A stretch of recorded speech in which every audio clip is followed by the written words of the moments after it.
gulat kayo dito. Iprinoklama na ang 12 nanalong senador ng eleksyon. Noong Mayo 17, 2025, sa Manila Hotel Tent City, ang Commission on Elections o COMELEC ay opisyal na nag-anunsyo ng 12 bagong halal na senador. Nangunguna sa boto na may 27 milyon ay si Bong Go mula sa PDP Laban.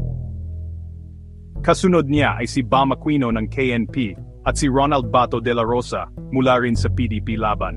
Si Erwin Tulfo, si Kiko Pangilinan at si Rodante Marcoleta ay nakapasok sa top 6.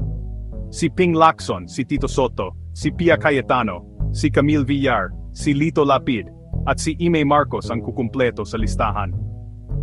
Bawat nanalo ay nagbigay ng maikling talumpati sa seremonya ng proklamasyon at nakipagsaya sa kanilang mga bisita.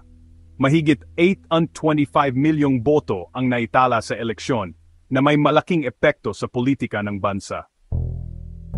Ang panalo ng mga kaalyado ni Duterte at mga miyembro ng oposisyon ay maaring makaapekto sa nalalapit na impeachment trial ni Vice Presidente Sara Duterte. Manatiling nakaantabay para sa mga karagdagang balita tungkol sa mga pagbabago sa politika sa Pilipinas. Salamat sa panonood.